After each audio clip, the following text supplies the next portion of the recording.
Hello दोस्तों, कैसे हैं आप।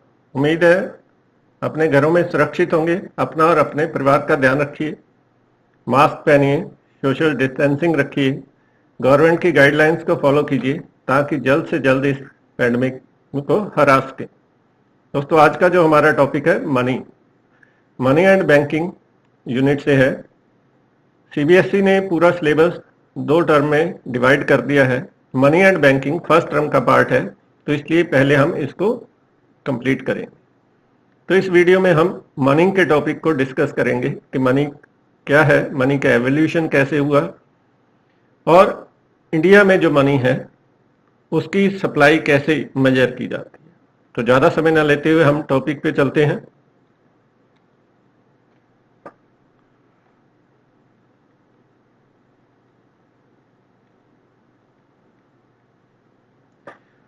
तो मनी, तो एवोल्यूशन ऑफ मनी से स्टार्ट करते हैं कि कैसे मनी का एवोल्यूशन हुआ, कैसे कैसे इसने टाइम के साथ चेंज आया। तो देखते हैं। जो पहले था बार्टर सिस्टम, लोग कमोडिटी के बदले कमोडिटी एक्सचेंज कर लेते थे। कमोडिटी ही मनी थी और मनी ही कमोडिटी थी।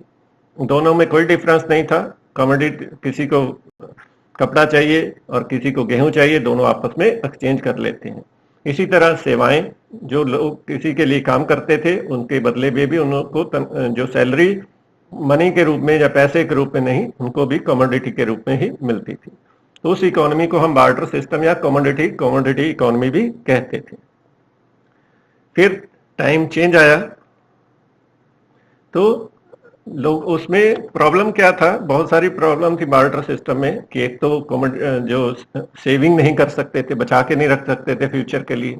जो पैदा हुआ उसी को उसी समय कंज्यूम करना है। ज़्यादा से ज़्यादा 1-2 साल तक रख सकते थे क्योंकि अनाज है 1 साल तक रहेगा, जहाँ एनिमल्स के रूप में 15-20 साल तक रहेंगे। अब किसी को अपने बच्चे की पढ़ाई के लिए कुछ बचा के रखना तो कैसे रखेगा 20 साल 25 साल तक। गाय बचाएगा तब तक उसका डेथ हो जाएगी और उसको एक जगह से दूसरी जगह ले जाना बड़ा मुश्किल था। तो इसलिए फिर मेटल को यूज करने लगे करेंसी के रूप में, मनी के रूप में।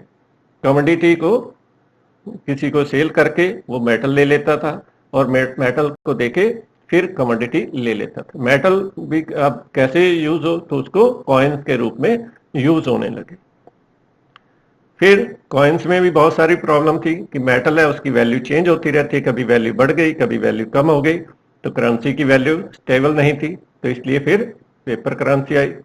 मेटल में एक और प्रॉब्लम थी कि उसको लाना ले जाना बड़ा मुश्किल था। अब किसी के पास 1000 कॉइन हो और पॉकेट में डाल के ले के जाना हो तो आप समझ लीजिए कितना प्रॉब्लम है। तो इसलिए पेपर करेंसी आ गई। पेपर करेंसी को भी हैंडल करना मुश्किल हुआ, तो इंसान है, नई इनोवेशन करता रहेगा। तो क्रेडिट कार्ड, डेबिट कार्ड आ गए कि एक छोटा सा कार्ड आप पॉकेट में डालिए, क्योंकि 50,000, 1 लाख, 2 लाख पॉकेट में लेके चलना मुश्किल है। कार्ड एक हल्का सा जेब में डालिए, चाहे उसमें 50 करोड़ लेके चलिए, कोई प्रॉब्लम। कार्ड उठाना भी मुश्किल लगा, घर पे बैठे ही सब कुछ आ जाए। तो हमने ऑनलाइन परचेजिंग शुरू किया, जिसको इलेक्ट्रॉनिक मनी ने हमें हेल्प की। इलेक्ट्रॉनिक मनी के थ्रू, इंटरनेट बैंकिंग के थ्रू हम घर बैठे ही परचेजिंग सेलिंग करने लगे और मनी का जो काम था वो इंटरनेट बैंकिंग ने करना शुरू कर दिया। अब नई जो करेंसी आ गई है, क्रिप्टो करेंसी, अभी स्टार्टिंग स्टेज पे है। ये भी एक नया जो एवोल्यूशन ऑफ करेंसी है। तो इस तरीके से बार्टर सिस्टम से हम क्रिप्टो करेंसी तक एक लंबा सफर, हजारों साल इसमें लगे यहां तक पहुंचने में। आगे और कौन कौन सी करेंसीज आएंगी वो देखने वाली बात रहेगी। अभी के लिए हम ये कह सकते हैं कि हम बार्टर से बिटकॉइंस तक आ गए। बार्टर सिस्टम था, कमोडिटी एक्सचेंज करते थे, अब बिटकॉइंस आ गए हैं, डिजिटल मनी आ गई। Money comes in 3 forms. Mainly हम मनी को 3 रूप में देख सकते हैं कि मनी 3 रूप में देखने को मिलती है। पहला है कमोडिटी के रूप में, कोई भी कमोडिटी मनी के रूप में यूज हो सकती है, जो पहले था बार्टर सिस्टम में, अभी नहीं है। दूसरा है फिएट मनी। फिएट मनी होता है जो इसके पीछे गवर्नमेंट का बैकअप होता है। ये करेंसी नोट या ये कॉइन्स, इनको कौन, ये करेंसी नोट है, 200 का है, 500 का, इवन कि 2000 का नोट है। अगर वो पेपर को देखें तो क्या उसकी वैल्यू 2000 है? नहीं। तो क्यों लेते हैं? क्योंकि ग्रांटेड बाय सेंट्रल गवर्नमेंट। उसको 2000 की आपको कमोडिटी, जब आप उस 2000 का नोट यूज करेंगे, आपको 2000 की कमोडिटी उस प्राइस के हिसाब से आपको दी जाएगी। ये गारंटी कौन दे रही है? Central government. तो इसलिए हम इसको एक्सेप्ट भी करते हैं और यूज भी करते हैं। इसी तरीके से ये कॉइन्स भी गवर्नमेंट की बैकअप है, इसलिए इनको फिएट मनी कहा। ये दो तरह की होती है, फुल बॉडीड मनी और क्रेडिट मनी। ये देखिए, फुल बॉडीड मनी वो मनी है जिसकी फेस वैल्यू और कमोडिटी वैल्यू, जो इस पे लिखा है इसकी फेस वैल्यू है, और जिस कमोडिटी की ये बनी हुई है वो इसकी कमोडिटी वैल्यू है। अगर फेस वैल्यू और कमोडिटी वैल्यू दोनों इक्वल हो तो उसको हम कहते हैं फुल बॉडीड मनी। दूसरी है क्रेडिट मनी। ये नोट है, ये क्या है? क्रेडिट मनी है। इसकी फेस वैल्यू इसकी कमोडिटी वैल्यू से ज्यादा है, इसलिए हम इसको कहते हैं credit money. Credit mean government की क्रेडिट के कारण हम इसको एक्सेप्ट करते हैं, ना कि इसकी कमोडिटी की वजह से। अगर पेपर की वजह से देखें तो हम इसको 200 में एक्सेप्ट करने के लिए रेडी नहीं होंगे, तो इसलिए इसको कहते हैं क्रेडिट मनी। ये दो तरह की होती है, convertible and non convertible. Convertible and non convertible, इसका क्या मतलब है? इतनी दो नोट में देखिए, पहले नोट में लिखा हुआ है, मैं धारक को 200 रुपए अदा करने का वचन देता हूं, परजेतार पटेल। इसमें लिखा $100 इन गोल्ड कॉइन। इसमें जो हमारे गवर्नर हैं उन्होंने कहीं ये आपको प्रॉमिस नहीं किया कि इसके बदले आपको 200 रुपीज का गोल्ड मिलेगा या कोई ऐसी कमोडिटी मिलेगी, लेकिन यहां साफ साफ लिखा है कि जब भी आप चाहें इसका $100 के इक्वल आप गोल्ड गवर्नमेंट से ले सकते हैं। तो इसको बनाने के पीछे गवर्नमेंट को कोई गोल्ड रिजर्व में नहीं रखा, इसलिए वो आपको गोल्ड नहीं देगी। ये जो करेंसी जिस समय एग्जिस्टेंस में थी, उस समय जितनी करेंसी नोट छापे जाते थे, बनाए जाते थे, उसके इक्वल गोल्ड भी रिजर्व में रखा जाता था। इसीलिए जब चाहे आप गोल्ड में उसको कन्वर्ट कर सकते थे। पर अभी ऐसा नहीं है, अभी आप इसको कन्वर्ट नहीं करवा सकते, क्योंकि गोल्ड रखना बड़ा मुश्किल था और उससे बहुत सारी गवर्नमेंट को प्रॉब्लम थी। तो इसलिए गवर्नमेंट ने अपने क्रेडिट पे, अपनी इमेज के, अपनी ये कहें कि अपनी साख, अपनी जिम्मेवारी पे, अपनी रिस्पॉन्सिबिलिटी पे ये नोट छापे हैं।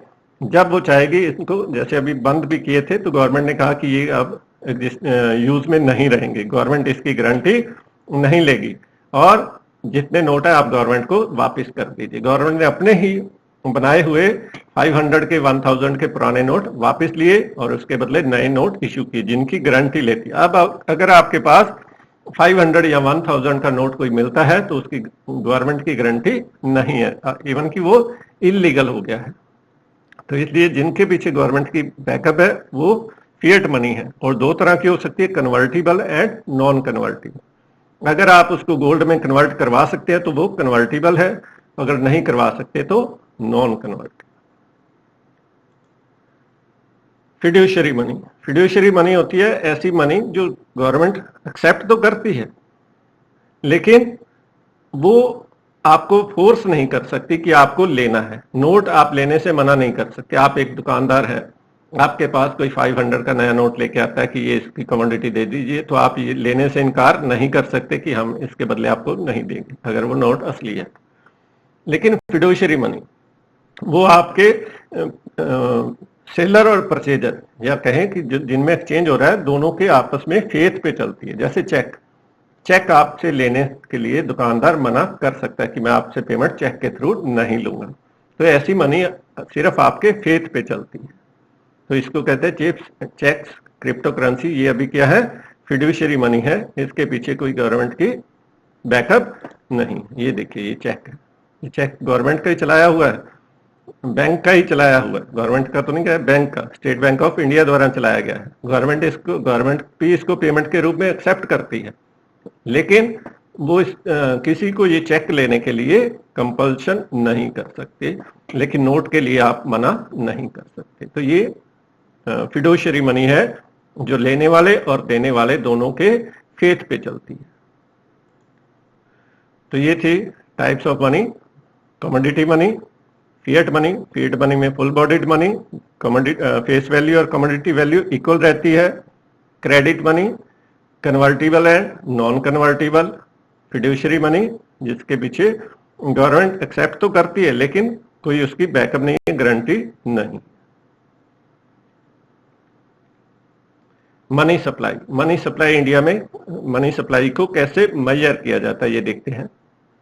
मनी सप्लाई 4 रूप में इंडिया में मेजर की जाती है कि इंडिया में कितनी मनी सप्लाई चल रही है। तो पहला है M1, इसमें currency with public, demand deposit with the banking system, current account और saving account, other deposits with RBI, इन सभी को हम अगर टोटल करें तो इसको कहते हैं M1। इसको सप्लाई ऑफ इंडिया में कितनी करेंसी है, क्योंकि क्रेडिट क्रिएशन बहुत ज्यादा कर देते हैं बैंक, जितने नोट है उससे ज्यादा उधार दे देती है। वो आगे वाले वीडियोस में आपको दिखाएंगे कैसे बैंक 100 से 1000 तक का उधार दे सकता है, क्रेडिट कर सकता है। तो इसलिए इस सप्लाई को जानने के लिए हम इस तरीके से देखते हैं, currency with public, demand deposits with the banking system, other deposits with RBI। M2 में M1 वाले ये सभी पार्ट शामिल हैं, plus saving deposits of post office saving bank account. कई बार हम bank account saving post office में भी खुलवा सकते हैं, तो सेविंग उसमें भी करवाते हैं, RD खुलवा लेते हैं। तो ऐसी डिपॉजिट्स जो M1 प्लस ये डिपॉजिट विद पोस्ट ऑफिस, उसको हम कहते हैं M2। M3 ब्रॉडर मनी भी कह देते हैं इसको, इसमें M1 वाली सभी खूबी हैं, प्लस टाइम डिपॉजिट जो हम कुछ समय के लिए फिक्स्ड FD जिसको कहते हैं बैंकों में जो करवाते हैं, वो भी इसमें शामिल की जाती है। ये ब्रॉडर मनी की एग्जांपल है। M4, M3 ये हो गया all deposit with post office saving bank, जितने भी सेविंग बैंक पोस्ट ऑफिस में है वो उनको भी अगर शामिल कर लिया जाए। और M3 में ब्रॉडर मनी था, उसमें M1 भी था, ये उसमें फिर हमने पोस्ट ऑफिस डिपॉजिट्स भी इंक्लूड कर लिए, टाइम डिपॉजिट भी इंक्लूड कर लिए। तो हर तरह के जो भी deposits plus currency with public, ये सभी को मिला लें तो M4 बनता है। तो ये था आज का हमारा टॉपिक। उम्मीद है आपको अच्छा लगा होगा और इस टॉपिक को आप अपने साथियों के साथ, अपने दोस्तों के साथ भी शेयर कर सकते हैं, ताकि उनको भी इसका फायदा मिले, इस पैंडेमिक में वो भी इसका यूज कर सकें और अपनी पढ़ाई को आगे बढ़ा सकें। तो दोस्तों, इसके साथ ही हम आज का टॉपिक यहाँ खत्म करते हैं। Stay safe, stay home. सीखते रहिए दोस्तों, क्योंकि सीखना बंद तो जीतना बंद। Thank you. Stay home, stay safe.